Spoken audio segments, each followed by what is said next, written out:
They look confident. They sound convincing. They walk into a room and somehow make it about them. But here's the twist.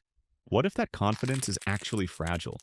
What if the ego is not strength, but armor? First off, let us clear up a few myths. Narcissistic personality disorder is not just liking yourself. It is not just simple confidence. It is not even about posting too many selfies or enjoying a bit of attention at a party. In reality, NPD is a specific personality structure where a person depends heavily on external validation to feel stable inside. Imagine your sense of self as a building. For most people, the foundation is internal.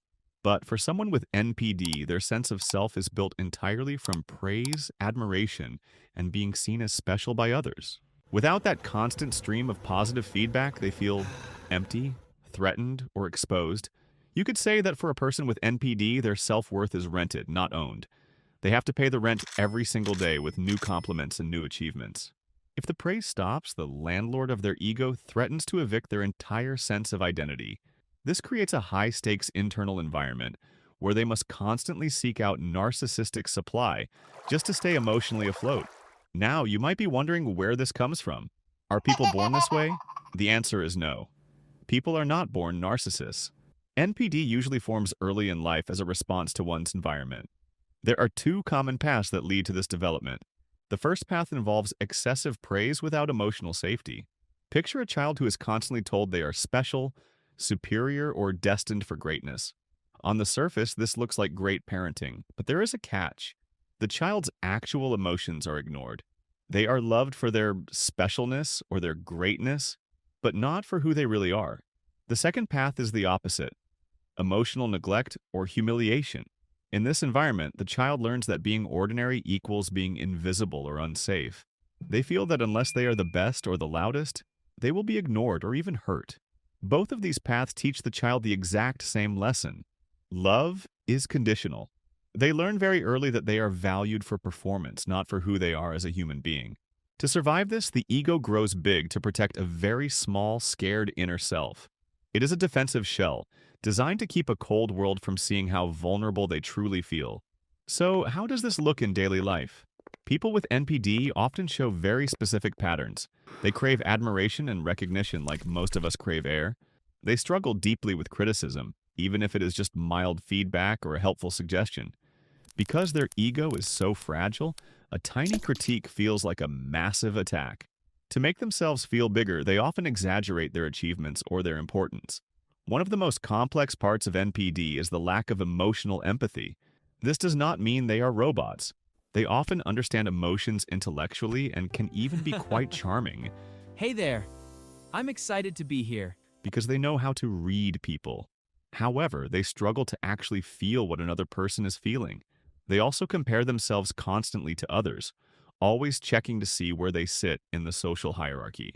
They often feel entitled to special treatment, believing that rules are for ordinary people, not for them. To someone with NPD, relationships are not emotional bonds. Instead, they are mirrors. This is a key concept to understand. If you look at them and reflect admiration, you are valuable. You are a good mirror because you make them look great. But if you reflect criticism or point out a flaw, you suddenly become a threat. This is why they can turn on people so quickly. It is not necessarily personal. They are just reacting to what they see in the mirror you have become. Now let us talk about what is happening on the inside. This is the part most people never see because the armor is so thick. Underneath the grandiosity and the I am the best attitude is chronic insecurity. For a person with NPD, shame is always close by. They live with a constant fear of being exposed as ordinary or flawed. Many people with NPD are actually emotionally exhausted. Think about how much energy it takes to maintain an image 24 hours a day. They are always managing how they are perceived by everyone around them. They are always scanning the room for disrespect. They are always defending their status as if it were a life or death situation. This internal pressure is why small things trigger big reactions. A simple joke from a friend can feel like a calculated attack. A period of silence can feel like a total rejection. A minor disagreement can feel like a deep betrayal. Their world is a minefield where any slight breeze could blow over their carefully constructed ego.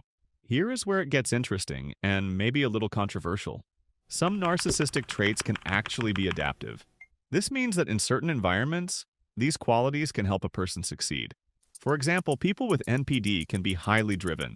Their need for status often pushes them to work harder or climb higher than others. They often have a strong leadership presence because they are naturally comfortable taking center stage. They are often persuasive communicators who can win over a crowd with ease. Because they thrive on being the best, they can often perform very well under pressure where others might crumble. In competitive environments like business, sports, or entertainment, these traits can look exactly like confidence and success. But we have to remember, the problem is not the traits themselves. The problem is the heavy emotional cost behind them. Success built on a foundation of rented self-worth is often a lonely and exhausting place to be. While these traits might help in a boardroom, they often create chaos in the living room. Relationships with people who have NPD often follow a predictable and painful pattern. At first, there is the stage of idealization. During this time, you are special. You are admired. They treat you like the most important person in the world because you are reflecting back a perfect image of them. But then comes the devaluation. As the relationship continues and you show that you are a real human with your own needs and flaws, the mirror cracks. Your flaws are highlighted. Your needs are dismissed as being too demanding or unimportant. Eventually, there is distance, control, or emotional withdrawal. Why does this keep happening? It happens because true intimacy requires vulnerability. You cannot be truly close to someone without showing your ordinary self. And vulnerability is the one thing NPD avoids at all costs. To them, being vulnerable feels like being defenseless. So, can people with NPD change? The short answer is yes, but it is very difficult. The biggest obstacle to change is insight. Remember, the entire NPD structure is built to protect itself by denying weakness. Admitting that there is a problem feels like admitting they are ordinary or flawed, which is their biggest fear. Therapy only works when the person reaches a point where they recognize that their coping strategy is causing damage. They have to see that the armor is not just keeping others out, it is keeping them trapped inside. It is not just about the damage they do to others, but the damage they are doing to themselves. When that realization happens, real growth can finally begin. This growth is not about becoming smaller or losing their drive. It is about becoming more real. It is about trading the impressive mask for an authentic life. To wrap things up, it is important to remember that people with narcissistic personality disorder are not monsters. They are not villains in a movie. They are human beings who learned very early in life that being authentic was unsafe. Because they felt they could not be loved for who they were, they became impressive instead. They became loud instead of being honest. They chose to be admired instead of being understood. Understanding the psychology of NPD is not about excusing harmful behavior. We still need boundaries, and we still need to protect our own emotional health. Instead, it is about seeing the human fear that lives beneath the ego. It is about recognizing that sometimes the loudest confidence in the room is actually a quiet, desperate cry for safety. When we look past the armor, we see a person who is simply trying to find a way to feel okay in a world that taught them they weren't enough.